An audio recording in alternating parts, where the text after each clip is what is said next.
Going from the 1990s to the present day, we went from cell phones that could only be used to place a phone call to another person, or be used as building material, to smartphones that can carry on full conversations and/or backsass you without anyone else on the other end of the line. In the world of model railroading, while the advancement may not be quite so extreme, much has changed from the 90s to the 2020s. In this video, we will take a little bit of a dive on this topic. Here are two Athearn models, one a blue box locomotive kit from the 90s, the other a brand new Genesis range model. Seeing as these are both Amtrak P40 diesels, we are comparing a blue box Genesis to a Genesis Genesis. We'll take a look at some of the details on these models up close. It is worth noting that beyond the difference in manufacturing date, these models come from completely separate schools of thought on how modelers bring an engine into their fleet. Athearn's Genesis models, Genesis range models, come ready to go, all detail parts fully installed, and all electronics set up out of the box. Except in the case of a DCC-ready engine, which comes with a plug that will allow it to run on DC power without a decoder until a decoder is installed. Blue box locomotives were different. Effectively, they were kits that required a minimal amount of assembly before they could run. If you wanted a lot of detail on a blue box locomotive, you could get it, but you had to do it yourself. The blue box P40 seen here has had some modifications done to it, primarily electronic in the form of lights and a sound decoder put in a few years ago by a friend of mine. There is a DIY element to model railroading that seems to be missed by some modelers when it comes to details, weathering, and things of that nature. I think that's a shame because I find that kind of thing to be one of the most satisfying parts of the hobby. Not to suggest you're a bad model railroader if you don't do that, but I really think learning those skills is not an avenue of the hobby to brush off. For a little direct comparison between the two, we see the major differences in details like MU cables, hoses, etc. The overall proportions of the models have some minor differences too. The newer locomotives also have more advanced lighting features, where the blue box engine originally only had a headlight. Probably the best way to compare these models is to watch them at work. Here are some scenes of the Genesis range P40s and the blue box P40 and P42 pulling the same consists through the same spots on the same layout.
I should take a moment to clarify that my point here is not, wow, look how crap these were back then, or to suggest these blue box locomotives are old junk that have no place on modern layouts. Far from it.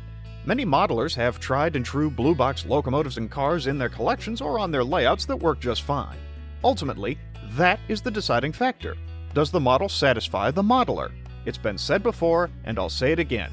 It's your railroad. If you like it, no more needs to be said.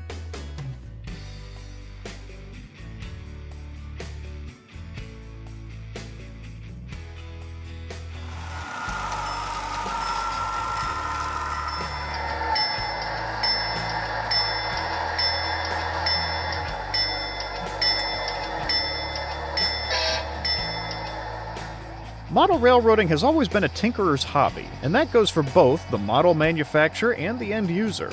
A number of neat features in the model world started because someone tried doing it at home, and it was eventually scaled up to mass production.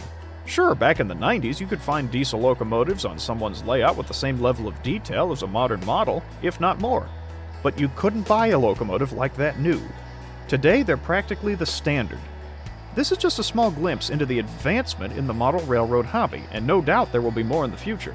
The great part of it is, if you want a feature on a model and are willing to attempt to build it yourself to start with, you may very well bring about that next great new feature of the future.